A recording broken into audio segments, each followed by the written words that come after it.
And welcome back, everybody. We are chatting with Mark McNeil, talking about St. Thomas Aquinas, and we're looking at his proofs for the existence of God. Yeah, very good. If, infinity basically means no first member, then if this chain of changes, motion, if you claim that it's infinite, then if there's no first, there's no second or third or fourth, then there shouldn't be any change whatsoever. It'd be that empty universe that you posited earlier. Right. And one of the reasons I was interested in talking about this today is if, in perhaps future conversations, by understanding these arguments and sort of their basic components, we're then able to further appreciate how Aquinas goes on to develop an understanding of the various attributes of God. Because from this argument or from these arguments, we're able to infer what the first reality must be like. Not perfectly. Aquinas doesn't think we can have perfect knowledge of God in this world, but he does think that we can have a kind of knowledge that, based on what must be the case given the way the world is as we experience it. So just to give a quick example, Aquinas will go on to talk about the simplicity of God, which, by the way, there's a lot of debate about this today, about the simplicity of God in the philosophical world of theology. And the simplicity of God is simply this, that God is not composed of parts, and that God is not, you can't divide God into various parts. And the reason why Aquinas comes to this conclusion is because he thinks that anything that's divisible into parts has potential of destruction. You can take those parts away from each other. Anything that is complex, made up of complex principles, is something that is, you can imagine a thing prior to it, like its dissembled condition.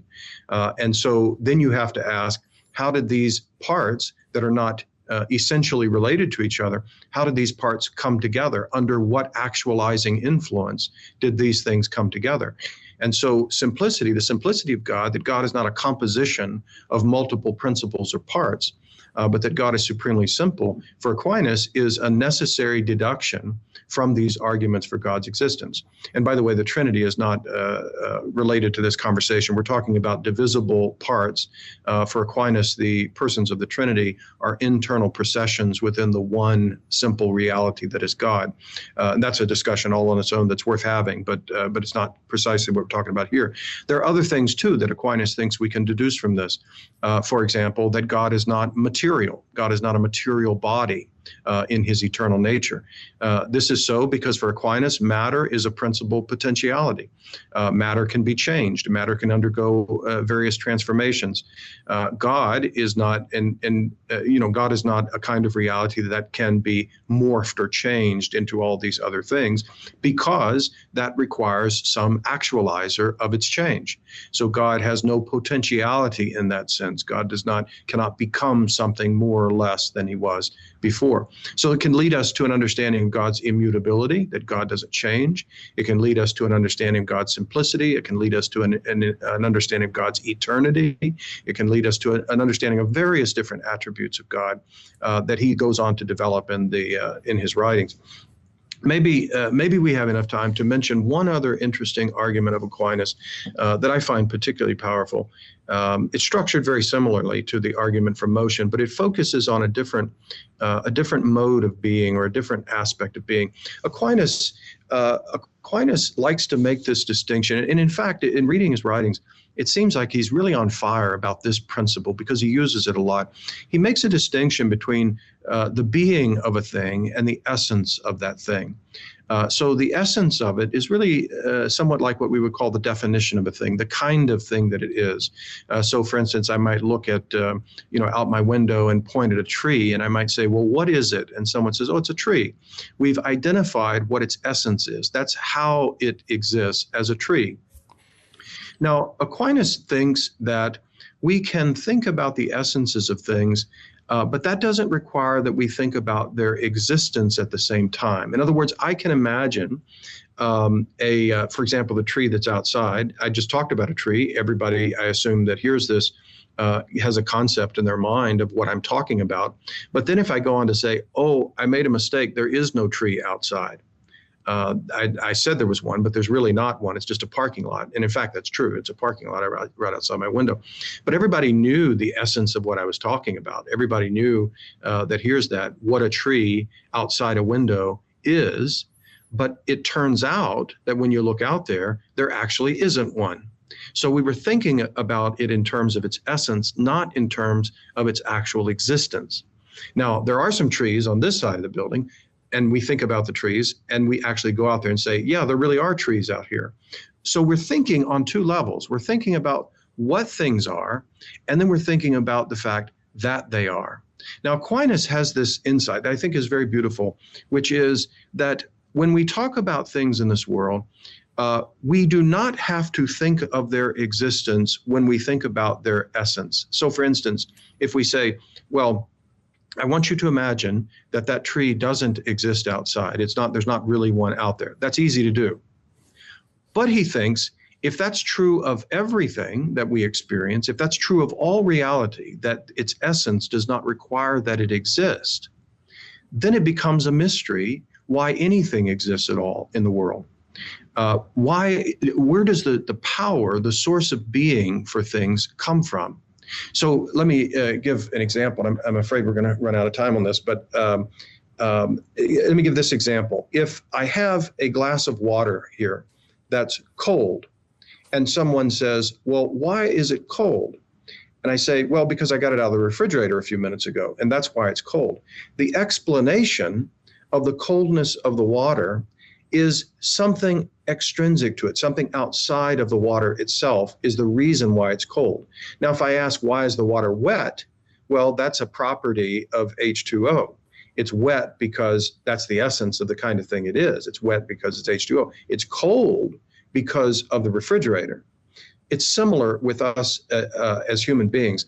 If I say, well, why do we have the ability to acquire language? Well, because human beings have the ability to acquire language. Why am I existing right now? Well, now that's a different kind of question. Why do I exist? Because there's nothing about my essence that requires that I exist. You can imagine my non-existence. There was a time when I didn't exist. So my existence is a mystery. And if you say otherwise, if someone says, no, you have to exist, you have a necessity of existence, then you wouldn't be able to imagine my non-existence. I would be causing my own reality. I would be God if I were the cause of my own being.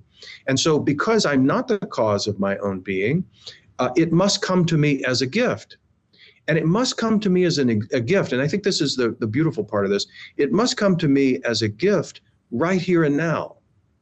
Like the water is cold because of the exertion of coolness on it when it was in the refrigerator. If I leave it in this warm room long enough, it will lose its coldness and it will become warm.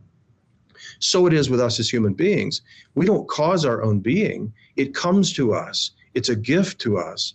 And so that gift that comes to us is a gift that must be given right here and now. God is sustaining us in being right here and now, not billions of years ago kicking off the series of dominoes, but God is giving me the gift of being right now. That's why I can die. That's why there was a time when I didn't exist. The whole world is made up of essences that are charged with reality. That reality that comes to all of these essences is the gift of existence that God is giving us right here and now. I know it's not the easiest argument in the world to follow, and after a person works on it for a while, I think it can become one of the most enriching ways of looking at the world. I can see everything as a present gift of God, that my being right here and now is because God is gifting me with it and is very present to me. In fact, God is more present to me than anything. In fact, if God were to withdraw from me, I would cease to exist. And so God is more present to us than we can possibly imagine. So anyway, that's another of Aquinas' arguments, and he brings it up in various ways. In fact, one last thought on that theme. If you look at Aquinas' argument for God's omnipresence, he summarizes this argument there. There's an article in the Summa of Theology called The Presence of God in Things. And when he talks about God's omnipresence, he does not have this idea of God as like a smoke filling the whole universe, an invisible smoke filling the universe. Instead, it's that everything is present to God, because if it were not present to God, it wouldn't exist. And so God right now gives being to all things, and therefore nothing can escape the presence of God, because if it did escape the presence of God, it simply wouldn't exist anymore. So anyway, that's how he argues for the omnipresence of God, not as God alongside of all the things of the universe, but rather God as the giver of being to all things in the universe. And that brings with it some implications for what God must be like. So, Aquinas famously, his definition of God is, ipsum esse subsistens, being, or esse is the word for existence itself subsisting. We are not subsistent existence. Subsistent existence would be, it exists all on its own over here. I don't have existence all on my own. It comes to me as a gift. But God is that reality that is infinite existence in itself, and we share in that. Sort of like we could use the analogy of the sun. The sun generates all this heat internally, and we benefit from it. And so I'm, receive light and warmth from the sun, but I'm not the cause of its light and warmth. I receive existence from God, but I am not the cause of that existence that comes from God. Yeah. Yeah. Beautiful. Yeah. What God is that he is, right? And there's no composite parts. And again, you could pull out that whole suite of attributes that you went through, that God's not material. He's not composite. He's infinite, all good. He is goodness itself. And I love the idea of gift too. So if anybody out there feels like God has forgotten you, just check to see if you still exist, because that's a proof that God still loves you and still thinks about you. Yeah, I love that application, Mark. And it's amazing you went through those two ways all in this show. So, kudos for you for summarizing Aquinas for us. Well, I'm a little surprised we achieved it too, but maybe in the future we can talk about more specifically about some of those other attributes. I mean, I think goodness, truth, oneness, all of those things are worth taking a look at. Absolutely. Well, thank you so much for coming on the show. We appreciate it. My pleasure. Thank you. All right, Mark McNeil, folks. Beautiful stuff with St. Thomas Aquinas. I highly recommend you look into Aquinas and check out Mark McNeil's book also on the Trinity as well.